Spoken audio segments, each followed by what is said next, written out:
Alright. Let's get back to making some friends. As soon as we can get a game back up on the board.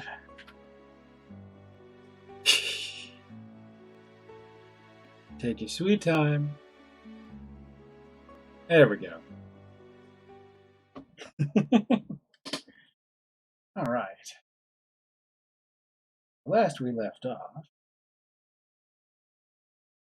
in volume 8. And I don't think we talked to whoever was on the right of that one. We'll take a look. Hold on a second here.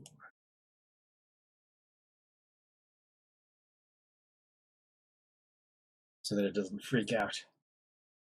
Okay.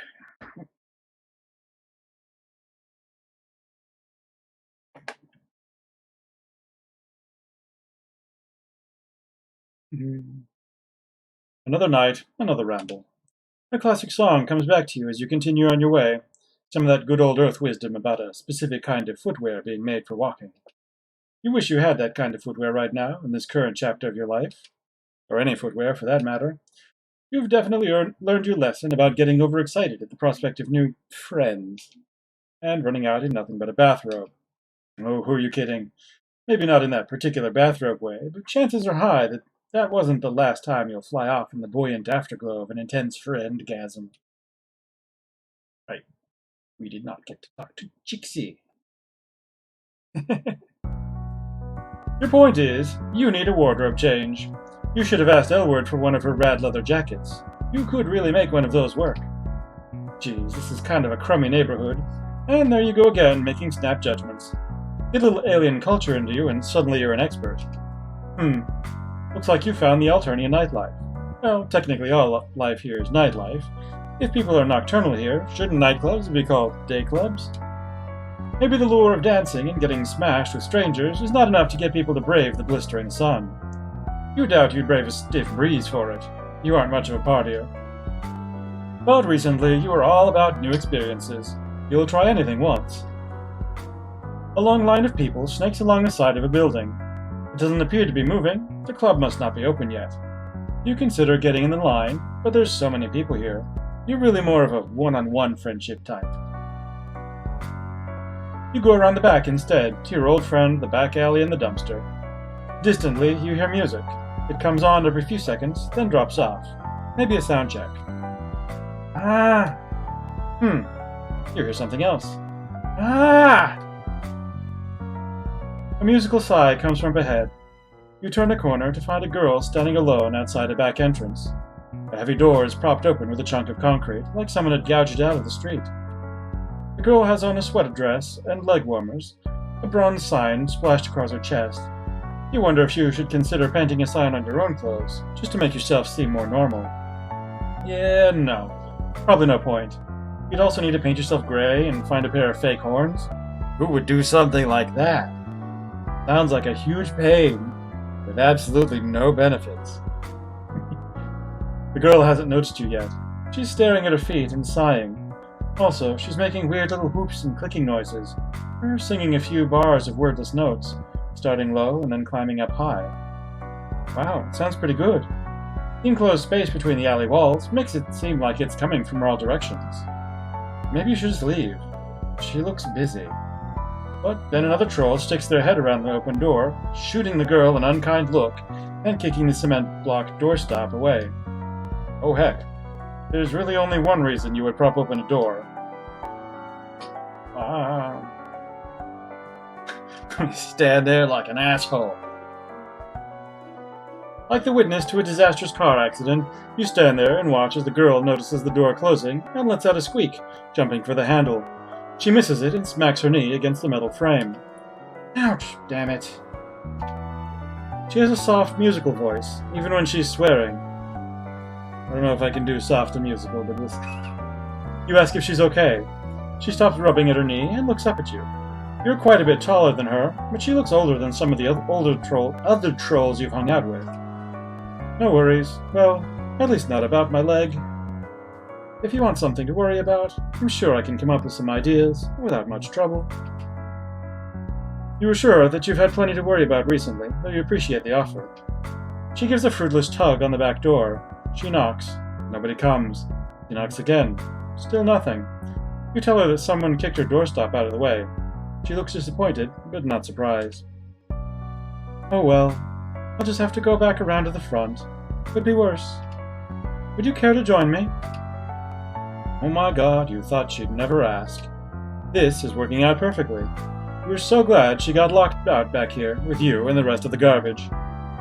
I'm Chixie Roixmr, although I'm sure you already know that. I don't think you're an idiot or anything. You know, meet and greets are usually after the show, but you seem nice. You aren't sure how she figures that, since all you've done is stand around. It's true, though, so you don't protest. You are nice. Super nice. You might be the nicest son of a bitch on this whole dang planet. You ask her if she's performing here tonight. Of course. Why else would I be warming up in a dirty back alley? You tell her you've seen people do far weirder things. She laughs. You aren't wrong. People around here will do anything for attention nowadays. For instance, you are walking around in an ablution robe. You cough delicately. True. Very true. She's got you there. If you come inside with me, I can give you an autograph. I don't have anything to write with back here. Chixie seems to think that you are a fan who managed to get past security to accost her in person.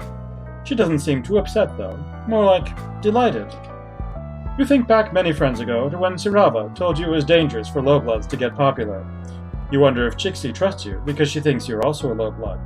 Or maybe she's just not that popular. You follow her back to the front of the club, past the line of trolls waiting to get inside. A guy whistles at her, and she gives him a flirty little wave, along with a flat smile. A customer service smile. She shows the bouncer something on her palm husk, and he lifts up the velvet rope. They're with me. They're my +1. Wow, you've never been anybody's +1 before. A bunch of people in line look annoyed, but Chixie ignores them. You follow her, tripping a little on the hem of your robe. Be careful, huh? You don't want to twist an ankle. Chixie speaks with a lilt, like a character in a musical getting ready to burst into song. You hope you aren't supposed to participate if she does. You're a little too busted for impromptu dance numbers, and you're also liable to flash someone in this robe. You hear music and chatter from down the hall, but Chixie pulls you in another direction, toward the dressing rooms. You pass several closed doors, stopping in front of one that seems to be in the process of being cleared out. A bunch of shit is spilling out into the hall, clothes trailing out of suitcases. A microphone cord seems to be slithering slowly among the detritus. Charming. God, I can't do anything without someone messing me around, locking me out, and now this. Who did this? I'm seriously out for blood tonight. Looks like someone commandeered her dressing room while she was out, as well as tossed all her shit out into the hall. I have to deal with this. I'll be right back. You can borrow some clothes, if you want. In fact, I insist. She leaves you in the cramped little room. It's dark in the hall, but everywhere in Alternia is kept darker than is comfortable for you. You're getting used to it, though. You imagine humans used to have to deal with this all the time, back before electricity, provided they didn't die immediately of, dysentery. You flick on the outline of white bulbs around the mirror. Oh wow. Even in the soft, flattering light, you look like an A-grade, free-range disaster. Tagor's expensive rainbow drinker serum has rubbed off, and now you're mostly just dusty. You wade through a couple of Chixie's suitcases, but everything here is too small for you. There's a couple sweater dresses, and a hoodie that might fit, but without a pair of pants, that's going to get real scandalous real fast. The only thing you find that works in the whole damn dressing room is a floaty purple dress hanging on the back of the door. Definitely not your style, you would never wear anything like this back at home. But fuck it, roll with the punches, right? And not just in violence ways, fashion ways. You give a little experimental twirl in front of the mirror. You aren't going to break any hearts, but you'll do. You actually kind of dig it. You're busy admiring yourself when Chixie comes back. She sniffles sharply, and there are tear tracks on her face, but she isn't crying anymore. In fact, she looks mad as hell. Oh damn, she mad at you? Did you manage to fuck something up without even being there? You've got mad fuck-up skills. I got bumped. They kicked me off the lineup. I was supposed to be opening, and some new band came in and they have a purple blood drummer. So the club owner let them take my place. Of course, this is how it always goes. God, she looks so sad. Time to break out your finely tuned comforting muscles. But before you can get those guns out, someone oozes up to the two of you. Someone you recognize. Oh, incredible, Miss Roixmr. What are the odds? It must be fate. Well, you chirped that you were coming to the show, so I guess the odds were pretty good. Zebra doesn't let this dim his sparkle. He isn't the type of guy to let facts get in the way. He hasn't even noticed you. He's too busy kissing the back of Chixie's hand. Looking good, baby. I'm kind of a mess. I've been crying. Well, crying looks good on you. Zebra finally glances your way and does an extremely exaggerated double take. Wow. Damn, I didn't even recognize you. You clean up really nice, you know? You haven't cleaned up at all, really. You haven't bathed since Tiger's fancy ablution trap. All you've done is put on a slinky dress. It's not like you aren't happy to see Zebra. You are. He's one of your many success stories. He's just, you know, the kind of friend you want to think back on fondly from time to time, remembering all the good times. Yeah, not necessarily the kind you want to hang out with, or have hang all over you like he is right now. Chixie looks at his arm around your shoulder and seems momentarily annoyed. Then her expression skips a couple tracks and hits back on neutral. So you've met. Where? Online? In a forum. Can I join? Not in the forum. Unless you're talking about the forum of life. He winks. Fate just keeps bringing us together, doesn't it? Just like you and me, Chixie baby. Chixie laughs. Now that she's gotten over her surprise, her entire demeanor has changed. Her body language is relaxed, and she keeps biting her lip. She looks like an actor demonstrating bashful on command. Zebra is eating it up. It was really nice of you to post about my EP on your blog. I got a lot of listens for that. Oof. Babe, have I ever told that I think you're so strong? Seriously, low-blood girls are so strong. Chixie laughs again. Sounds painful. Maybe once, or twice. All of your new stuff. That one song, Poisonous Moon or something. Or whatever. Poisonous Moon. Something like that. Bloody Sun. Right, yeah, exactly. Real good stuff, sweetheart. I can't wait to hear more tonight. Oh, right. He doesn't know Chixie got bumped. Chixie meets your eyes. She seems to be trying to communicate something entirely using her eyebrows.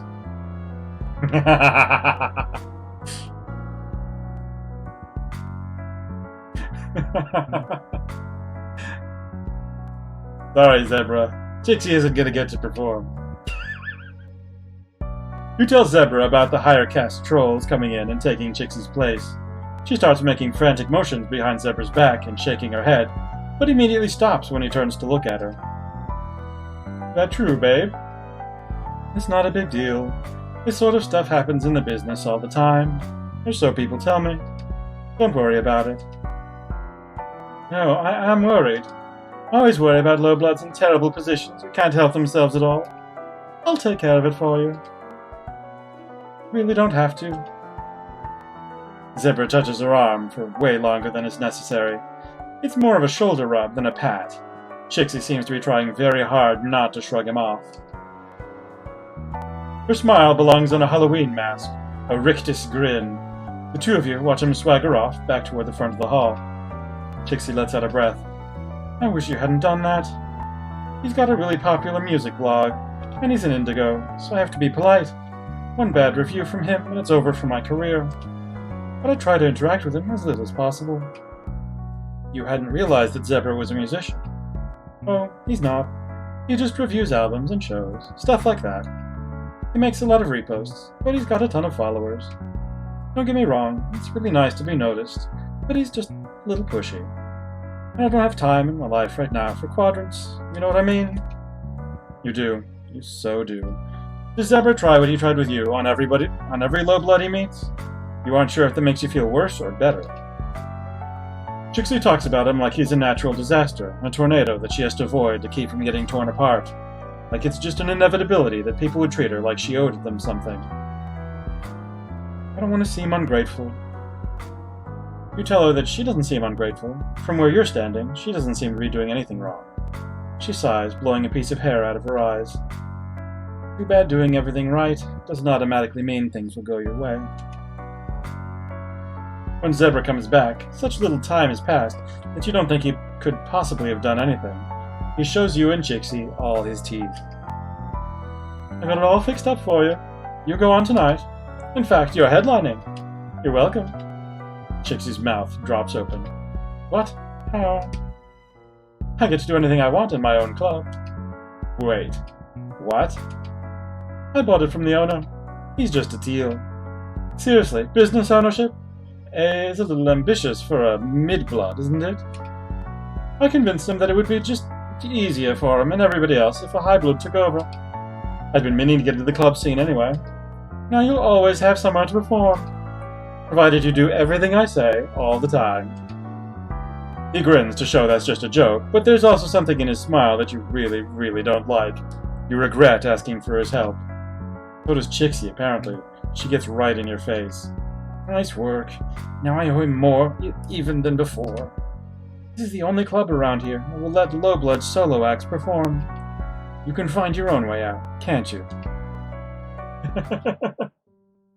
Oh no.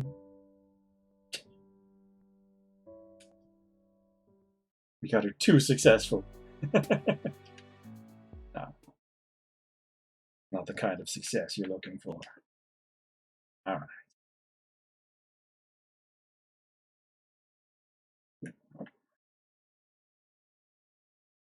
Okay. Friends.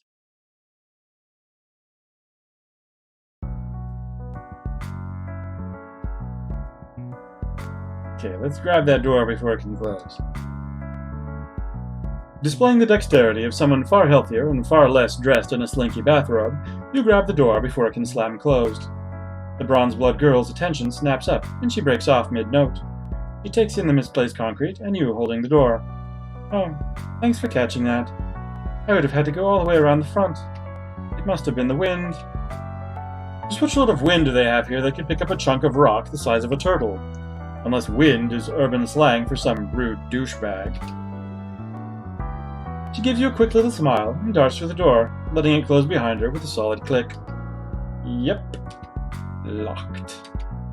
The brief gleaming flare of friendship you felt when she smiled at you in earnest thanks stutters and dies.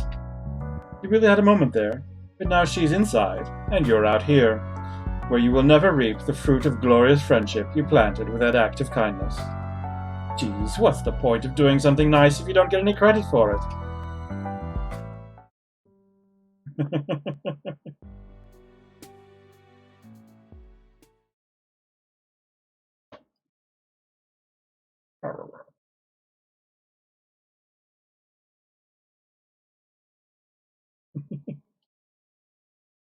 Friends.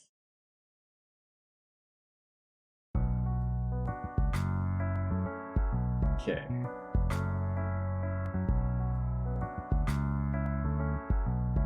This one where we win by doing absolutely nothing. You follow Chixie's lead and don't say anything. Zebra will find out pretty soon anyway when the show starts and Chixie doesn't get on stage. He takes off, saying he's gonna go get a spot in the pit. There's no pit here. Her earnest, polite look drops as soon as Zebra's out of sight. She's letting you see all the bits of herself that she has to hide from other people. You wonder if it's because you don't matter that much, or because she can sense your trustworthy nature. You're a natural optimist when it comes to friendship, so you decide to believe the latter. Come on, I want to get a good look at the jerks who took my stage from me, so I can talk about them in my vent chitter. You can follow it if you want, only like 4 people do. Not like anybody cares about my problems anyway. You risk an encouraging pat between her shoulder blades. She sniffs and wipes her nose. At least I have you, my one non-creepy fan. At least I think you aren't creepy. I guess I don't know you that well. You assure her that you aren't creepy. At least, not as creepy as that guy. Chixie starts to respond, but then breaks off. Her voice sticks in her throat like she swallowed a bug. Oh wait, they actually eat bugs here. Like she swallowed a live bug. Actually, they might eat live bugs. Well, fuck. Simile cancelled. Anyway, Chixie stops talking, and you realize it's because she's listening instead. The first band is on, and going from Chixie's expression, this must be the band that scooped her. I can't believe it. I can't. She takes off. You aren't sure if you're supposed to follow, but she swoops back in and grabs your hand to drag you along behind her. You go past the club entrance and up a staircase, emerging in a tiny backstage area. Chixie stops just outside the stage lights. The band on stage is 4 trolls, mixed cast judging from their clothes. Although you suppose they don't have to wear clothes the color of their blood, though most trolls seem to. Law or tradition? Both are dangerous to break. That's my song. They didn't just steal my set, they stole my set list. Her cheeks flush a ruddy brown, and she shakes with rage. She begins singing along with them. Twist and pull, breathe the terror of life on hell, spines and gore, forevermore, on this nightmare island spell. Heirs above, blight below, I'm knocking on your hive's front door. Love me please, I abhor. It has kind of a twangy country feel to it, except it's about murder. Or maybe love. You can't tell. It just doesn't really fit the band on stage's vibe. It doesn't really fit Chixie's either, but then again, you haven't seen her perform. Maybe she's just really different when she gets in a spotlight. She's crying now, tears streaming down her face as she sings. It's all over. Nobody's going to believe I wrote this music. Some little dirt-blood country girl. You remember what Sirava told you about high blood stealing their music and acting like they wrote it. God, that's so unfair.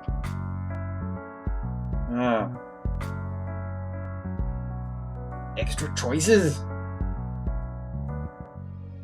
We seem to be, doing well by, not, interfering.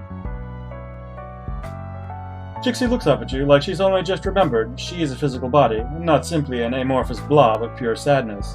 There's a cluster of bottles on a nearby amp. God, more Faygo. Of all the brands that could cross galaxies, of course it had to be Faygo. Chixie grabs what looks like a liquor bottle. Right here. Come on. Not even my vent shitter is enough for this. Back in the dressing room, Chixie upends several suitcases onto the floor, mixing her stuff with the other performers. Her give-a-shitometer. Give-a-shitometer or give-a-shitometer? Is down in the red, apparently. She flops down in the pile she's made and takes a huge gulp out of the bottle. Well, have some. It's awful. Encouraging. Come on, it's gross, but it won't kill you. You wish people would stop promising you that. So far it's been true, but you still don't trust it. She takes another drink and hiccups, then holds the bottle out for you. Great. Peer pressure. Lying on a pile of sweaters with a distraught vocalist and getting wasted is exactly what you wanted to do with your evening. Chixie gives the bottle a shake. Oh well, you suck smoke out of a bug's ass and you're still here. You drop down on the sweaters beside her. Chixie is dramatic, but you're disappointed to discover that she was not being dramatic about this. It is awful. Right? Have some more. You do. That's bad. Chixie is getting a lot tipsier than you. She's drinking faster, and she's smaller than you are. Not that you know shit about troll physiology. Come on, let's commiserate. It's hard, you know? You nod. Boy, do you know. The music business, I mean, especially when you're starting out. You have to be visible, but you also can't look like you're showing off. You have to pretend you don't like the attention or fame, even if you do. But sometimes you have to pretend you do like it, even if you don't. If you're a low blood, you have to watch everything you do all the time. If you're a high blood, you can do anything and everybody thinks it's awesome, no matter what. Show business sucks.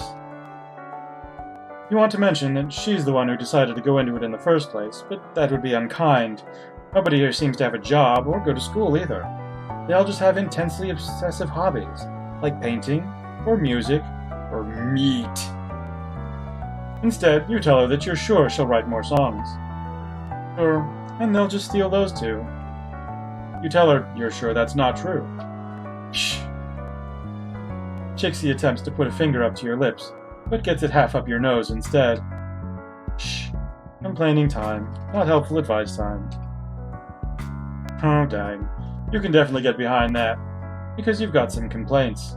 You take another swig, and it burns all the way down. You tell Chixie all about crash landing on a strange alien planet, the broken limbs and hard times and bad wardrobe choices. You skirt around all the amazing friends you made, though. You don't want her to experience friend envy. Halfway through your harrowing story, you hear something.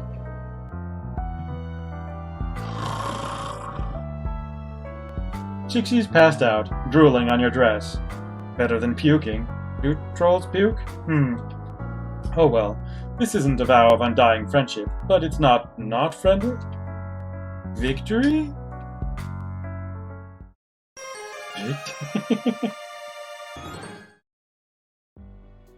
What happened if we told her to do something?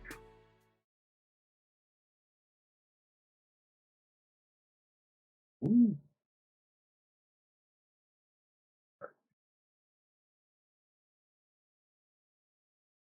Friends.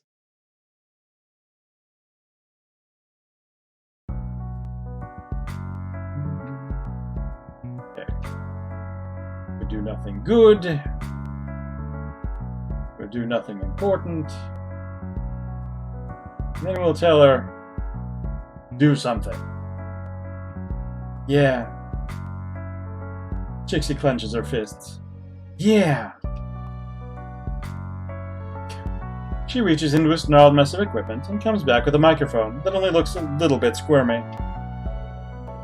Then she walks over to a costume rack and pulls down a mask. It's plain white, like the Phantom of the Opera's mask, jarringly stark against the gaudy, organic styles of most everything else on Alternia. She waits for a dip in volume in the song, and she gets one right after the bridge. Then she switches on the microphone and takes a huge breath. Shut the fuck up! The shout reverberates around the club. The sound of the crowd dips, then falls off almost entirely. The band staggers to a slow, rattling stop. Nobody seems to know what's going on. Oh hell, this isn't what you meant. You meant, like, egg their tour bus or trash them online. Chixie steps into the light, and a murmur goes up through the crowd. The band singer lowers her microphone. She is in a short blue dress with long, vicious claws painted red. You aren't up on all the trends, but you're pretty sure that red is edgy. Chixie covers her microphone and says something to the band. The cerulean stares at her for a few seconds before letting out a cascading spray of laughter. Sure, honey, okay. Condescending and sweet, like Chixie is a toddler who happened to wander on stage. She points finger guns at the guy on the soundboard. Ratter, give the lady a beat. Oh god. You know what this is. You see Chixie's face framed by the lights, focused and intent, all simper and gone. You like that? I wrote it. You hit that? I own it. Coming in hot, trying to steal my spot. Oh lord, is this a limerick? Just grab my bulge and deep throat it. A dirty limerick. Holy shit, she's really doing this thing. A rap battle. Jesus. The cerulean girl spits some stuff back. It's kinda basic, just general insults about Chixie's blood color and her lyrics being stale. Considering she stole Chixie's song, that doesn't really fly. The crowd doesn't know that though. They're eating it up. They probably think it's all part of the show. Some fiery little lowblood coming on stage to shake things up. Paint your claws red, paint your mouth brown, acting like you know what it's like down here on the ground. The crowd whoops. This might be a high blood-owned club, but there's definitely a lot of low bloods in the crowd. But it's imitation, I got no expectation. This is your final station. You aren't gonna hit higher than this collaboration. You aren't, like, a rap expert or anything, but you can definitely tell that Chixie isn't either. She gets breathless towards the ends of lines and hits some words strangely, but the crowd is really feeling her. Definitely more than they're feeling the cerulean. Chixie's voice picks up speed and power as she gains confidence, drawing energy off the crowd. You realize you're leaning forward too, making sure you catch every word. She goes through a whole list of the band's shortcomings, including their fashion sense, their talent level, and their interpersonal clusterfuck. They're apparently a well-known group online. He throws in some stuff about them stealing her music, and the crowd oohs like this is a middle school cafeteria. That wouldn't be an ooh, they'd be like, oh.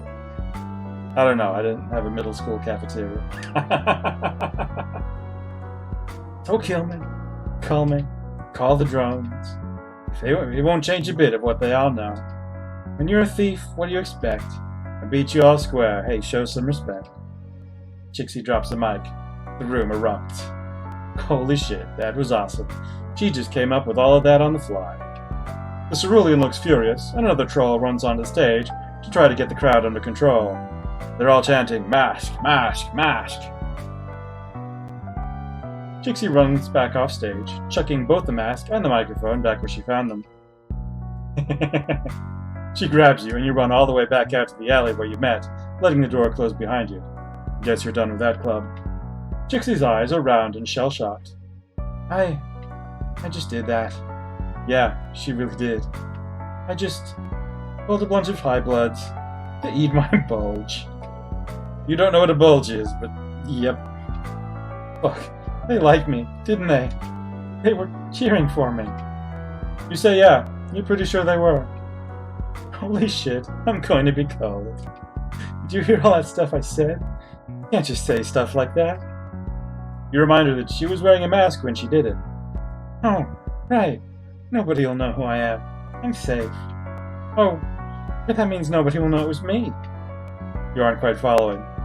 I'm not going to get any credit at all. God, why does everything in my life have to be so metaphorically resonant? Oh, girl, you feel that. You def know what that's like. Hey, that was pretty dope. Both of you jump about a foot in the air. A low blood in a hoodie and a pair of sunglasses slouches against the brick beside the back door. Either you're seriously impaired today, or he is seriously good at sneaking. You got any stuff online? He asks Chixie. She gapes at him. But I was wearing a mask. How did you know? Well, you're standing right outside the door, and you're wearing the same clothes you did on stage, so... Oh, right. Clever of you. Don't worry about it. Plausible deniability, right? Catch you later. He slinks off, one hand raised in a casual, cool guy farewell. See, you tell Chixie, some people will figure out who you are. Possibly just randos outside of clubs, but still, she can do this. She can make her dreams come true. You're totally right. So can. I guess all hope isn't lost. At least not until another insurmountable obstacle comes along. Thanks for, well, everything.